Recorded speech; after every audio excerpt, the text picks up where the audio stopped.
Magsimula ang kwento kung saan natapos ang unang kabanata.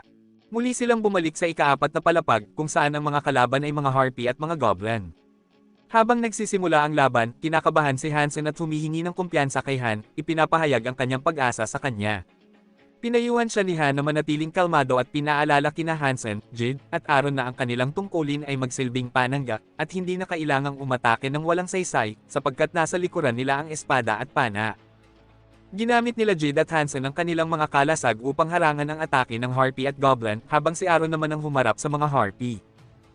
Samantala, hindi sumali si Han sa labanan, tiwalang kaya niyang tapusin ang stage ng mag-isa, ngunit kung gagawin niya iyon, mawawala ng pagkakataon ng grupo na magsanay ng kanilang mga formation. Makalipas ang ilang sandali, nalinis ang stage, umangat ang antas nina Hansen at Jid, at si Jenna ang naging pinakamahalagang manlalaro sa palapag na iyon. Inamin ni Han na kulang siya sa kaalaman, sinasabing hindi nila alam kung anong uri ng mga quest ang ibibigay sa ikalima na palapag, at baka mayroong mga hindi niya kayang harapin ng mag-isa. Pagkalabas nila ng dungeon, tinanong sila ng ikatlong kasamahan ng trio na hindi na makasama ng loob tungkol sa kanilang karanasan. Buo ang sigla ng kanilang sagot, madali lang daw ito. Nang lumaon, napansin ni Han na mas madalas nang naglalogin ang kanilang master, at sa pangalawang poll, nakakuha ito ng isang panday at isang tanner, at binuksan ang equipment workshop. Sama-samang nagtrabaho ang panday, tanner, at karpintero upang lumikha ng mga kagamitan. Karamihan ay mga E-rank na espada at kalasag, at ipinamigay ang mga ito sa bagong summon ng mga bayani, kaya't biglang tumaas ang kanilang tsansa na mabuhay.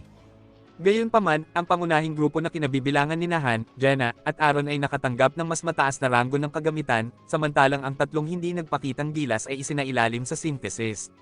Sila ang mga hindi man lang nagpakita sa training grounds at araw-araw ay naghahanap ng paraan upang makatakas.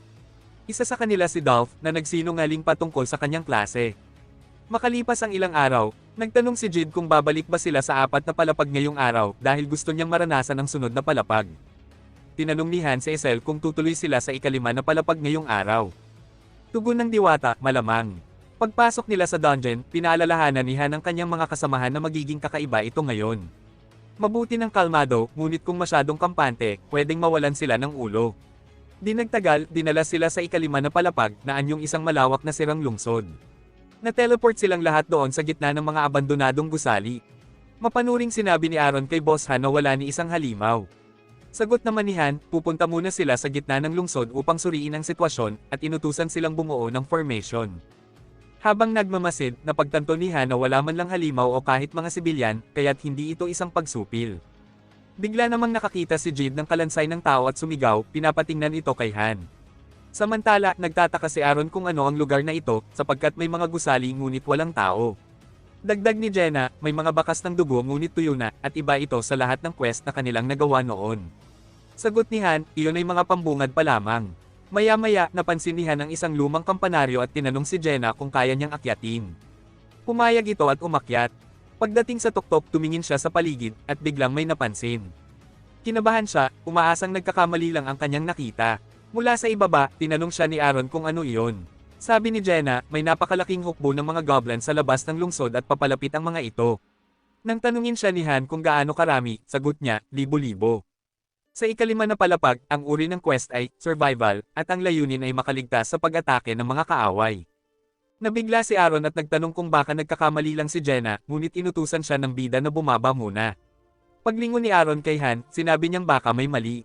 Ngunit sagot ni Han, huwag matakot, sapagkat ang misyon ngayon ay hindi pagsupil, kundi kaligtasan. Nang magtanong si Hansen kung pwede na lang ba silang magtago, natuklasan ni Han na hindi sila makapasok sa mga gusali, kaya iminungkahi niyang maghanap ng ibang lugar. Habang tumatakbo sila, nagtanong si Aaron kung gaano katagal silang dapat mabuhay. Sagot ni Han, 10 minuto mula nang magsimula ang banggaan, at posible naman ito.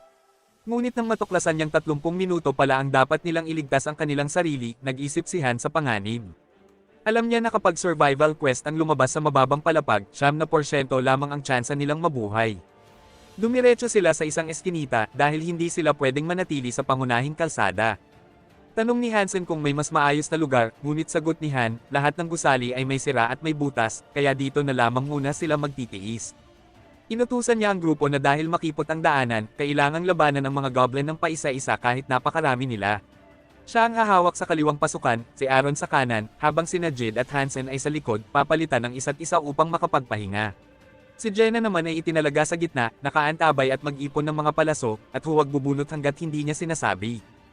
Agad na nagtayo ng mga barikada ang grupo upang hadlangan ang pagpasok ng mga goblin, batid nilang kapag may nakalusot kahit isa, mamamatay silang lahat. Naisip ng bida na 30 minuto ang kailangan, at dahil hindi ito waiting room, pareho ang oras dito at sa mundo ng mga tao. Magsisimula lamang ang oras kapag nakalapit na ang mga goblin. Bigla, may isang goblin na lumitaw at doon nagsimula ang oras. Hindi pa tapos ang barikada, ngunit mabilis na pinatay ni Han ang goblin gamit ang kanyang espada. Sunod-sunod nang dumating ang mga kalaban, at inutusan ni Han ang kanyang mga kasama na gumawa ng pader gamit ang mga bangkay ng goblin. Habang tumitindi ang pag-atake, nabahala si Jenna para sa stamina ni Han, hinihiling na ipaalam niya kapag napagod siya. Patuloy na ipinamalas ni Han ang kanyang depensa, paulit-ulit na umiikot at tumutusok pabalik, sabay sabing napakabobo ng mga kaaway kaya tiyak na matatalo sila. Sa gitna ng kaguluhan, nagtanong si Aaron kung talagang kailangan pa nilang magtiis ng 10 minuto. Binalik ni Han ang tanong, "Kailan ba ako nagsinungaling sa inyo? May natitirang 26-48 minuto at patuloy na nakapaligid ang libo-libong goblin lalong pinapabigat ang kanilang sitwasyon." Habang naglalagablab ang labanan, inutusan ni Han si Jid na makipagpalit kay Hansen. Ngunit nang igiit ni Jid na kaya pa niyang lumaban, mariing sinabi ni Han na tigilan na ang pagsasalita at agad na makipagpalit. Sa gitna ng pag-atake ng mga halimaw, napansin ni Han na paubos na ang kanyang lakas.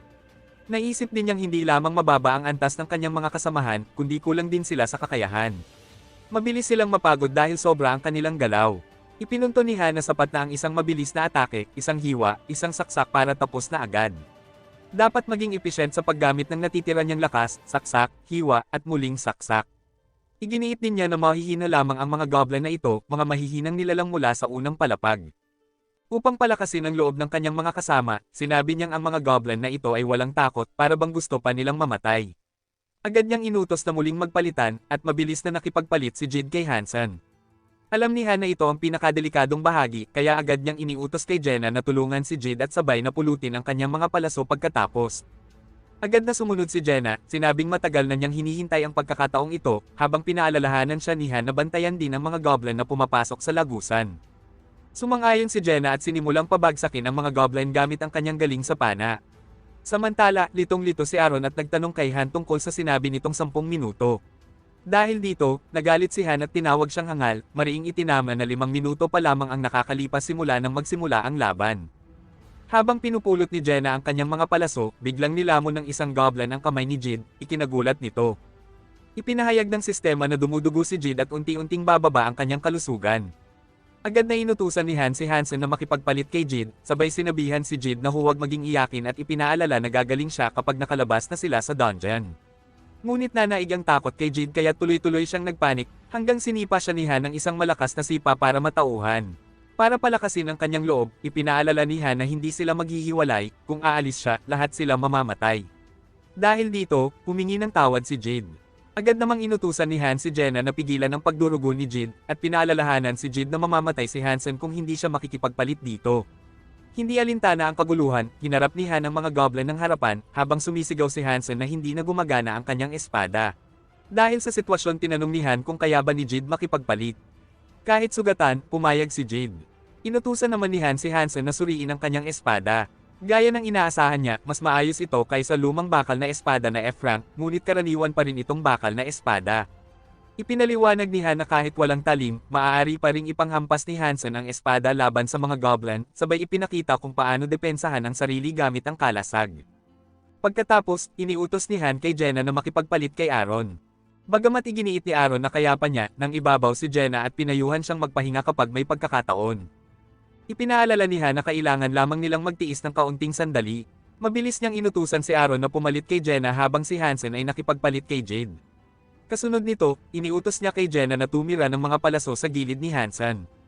Ngunit napansin niyang kakaunti na lamang ang natitirang palaso, kaya't sinabi niyang wala rin silang pag-asa kung mabutas ang bahaging iyon. Kaya inutusan niya itong gamitin ang lahat ng palaso. Pinaulan ni Jenna ng palaso ang goblin habang si Hansen naman ay tinaga ang goblin, tinawag ni Jade si Hansen. Sa di inaasahang pangyayari biglang inatake si Jid ng isang goblin at sinaksak sa tiyan. Bumagsak ito at labis na dumugo. Agad na pinatay ni Jenna ang halimaw at nilapitan si Jid, habang ipinahayag ng sistema na nasa bingit na ng kamatayan si Jid at nanganganib ang kanyang buhay. Pero bago ang sunod na chapter, huwag kalimutan mag-like, share at subscribe sa ating YouTube channel na Isekai.